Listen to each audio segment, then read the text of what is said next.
Jeshi la Polisi Tanzania linapenda kuujulisha umma kuwa hali ya usalama nchini kwa ujumla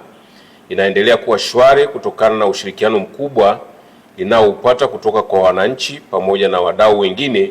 katika kubaini, kuzuia na kutanzua vitendo vya uhalifu. Pamoja na hali hiyo ya usalama kuwa nzuri,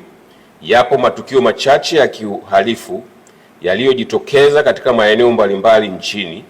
na ambayo yameendelea kushughulikiwa kwa ufanisi mkubwa kwa mujibu wa sheria.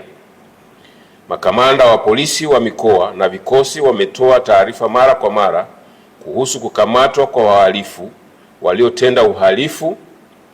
kufikishwa kwao mahakamani na kwa baadhi yao kupatikana na hatia na kuhukumiwa kwa mujibu wa sheria. Katika siku za hivi karibuni kumekuwa na maswali kutoka kwa baadhi ya wananchi kuhusu namna Jeshi la Polisi linavyofuatilia na kushughulikia vitendo vya uhamasishaji wa uvunjifu wa amani unaoonekana kufanywa na baadhi ya watu kupitia mitandao ya kijamii. Jeshi la Polisi linapenda kufahamisha umma kuwa linafuatilia kwa karibu sana shughuli zote za aina hiyo zinazofanywa na baadhi ya watu hao ambao awali walikuwa wakihamasishana kufanya maandamano nchini tarehe 7 Julai. Kutokana na ufuatiliaji unaofanywa na Jeshi la Polisi kwa saa 24 kupitia mifumo mbalimbali pamoja na kwenye mitandao ya kijamii, imebainika kuwa watu hao wameondoka kwenye ajenda ya kuhamasisha maandamano yasiyozingatia matakwa ya sheria na sasa wanahamasishana kufanya vitendo vya uhalifu. Miongoni mwa vitendo hivyo ni kuhamasisha kufunga barabara, uchomaji moto wa shule ili kusababisha taharuki kwa wazazi na walezi, kushambulia wananchi,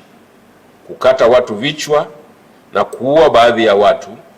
kuharibu mali za umma na binafsi. Watu hao pia wamediriki kwenda mbali zaidi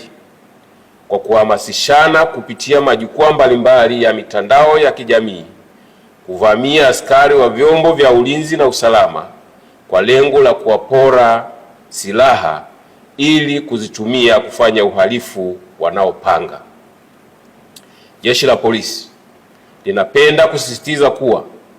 uhamasishaji wa uhalifu huo wa kijinai unaofanywa chini ya kivuli wanachokiita haki ya kufanya maandamano ya amani haukubaliki kwa sababu ni kinyume na sheria za nchi, misingi ya utawala wa sheria pamoja na mikataba ya kikanda na kimataifa na ni hatari kwa usalama wa nchi. Hivyo, Jeshi la Polisi lingependa kueleza kuwa hakuna haki ya kuhamasisha kufanya vitendo vya kihalifu kama hivyo vinavyokusudia kuhatarisha usalama wa maisha ya watu na mali zao na vinavyokiuka haki za watu wengine kwa kuwajengea hofu kila siku na kutaka kuwanyima uhuru wao wa kufanya shughuli zao za kila siku za kujitafutia kipato. Jeshi la Polisi linajulisha umma kuwa linaendelea kuchukua hatua stahiki dhidi ya watu wote wanaojihusisha na vitendo hivyo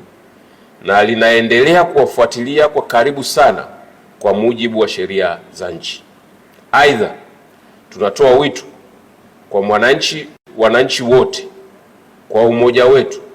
kuendelea kushirikiana katika kukataa na kupinga vitendo vyote vya kihalifu vinavyolenga kuhatarisha maisha ya wananchi, mali zao